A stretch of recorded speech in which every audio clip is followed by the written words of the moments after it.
Srikakulam municipal commissioner ను suspend చేస్తూ ప్రభుత్వం ఉత్తర్వులు జారీ చేసింది. మున్సిపల్ కమిషనర్ కూర్మారావుపై వేటు వేసింది ప్రభుత్వం. డయేరియా అరికట్టకపోవడంతో కమిషనర్ ను సస్పెండ్ చేసినట్టుగా ప్రభుత్వం చెబుతోంది. ఉన్నతాధికారుల నివేదిక అనంతరం ప్రభుత్వం చర్యలు చేపట్టినట్టు తెలుస్తోంది. పూర్తి డీటెయిల్స్ అందిస్తారు మా కరెస్పాండెంట్ సునీల్ చెప్పండి, కమిషనర్ ను సస్పెండ్ చేసినట్టుగా తెలుస్తోంది. ఇతరత్రా ఇంకేమైనా చర్యలు తీసుకున్నారా?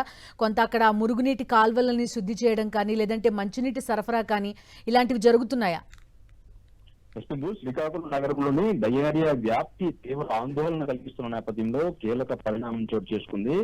డయేరియా వ్యాప్తికి పాలనా నిర్లక్ష్యమే కారణమని భావిస్తూ ప్రభుత్వం మున్సిపల్ కమిషనర్ హనుమంత కూర్మారావును సస్పెండ్ చేస్తూ ఉత్తర్వులు జారీ చేసింది. అయితే కేవలం 10 రోజుల క్రితమే బాధ్యతలు స్వీకరించిన అధికారిపై చర్యలు తీసుకోవడం ఇప్పుడు సంచలనంగా మారింది.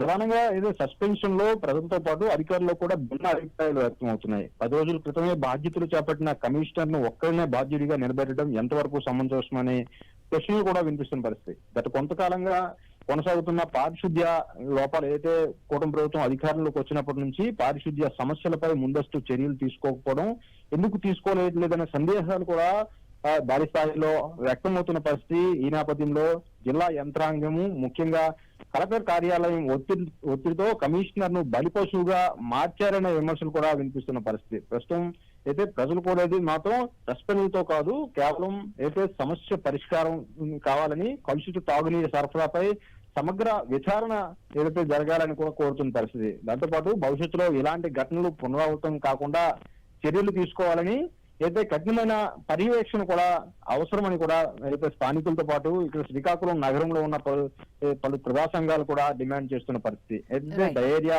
వ్యాప్తి వెనుక అసలు కారణాలపై ఉన్నతాధికారులు ఇంతవరకు నివేదిక మాత్రం తీసుకురాలేదు. దీనికి సంబంధించి నివేదిక వెంటనే తీసుకువచ్చి ప్రభుత్వం దృష్టి సారించడంలో అయితే నివేదికతో పాటు పారిశుద్ధ్య లోపంలోని డ్రైనేజీ వ్యవస్థ అస్తవ్యస్తంగా ఇంకా అలాగే ఉంది. దాంతోపాటు మంచినీటి సరఫరా కూడా సరిగా అన్ని ప్రాంతాల్లో జరగట్లేదని కూడా స్థానిక ప్రజలు కూడా ఆవేదన వ్యక్తం చేస్తున్నారు. అయితే ఇప్పటికైనా ప్రభుత్వం స్పందించి డయేరియా వ్యాప్తి అరికట్టడంతో పాటు భవిష్యత్తులో ఇలాంటి ఘటనలు పునరావృతం కాకుండా చర్యలు తీసుకోవాలని శ్రీకాకుళం నగరవాసులు కోరుతున్నారు. రైట్ సునీల్.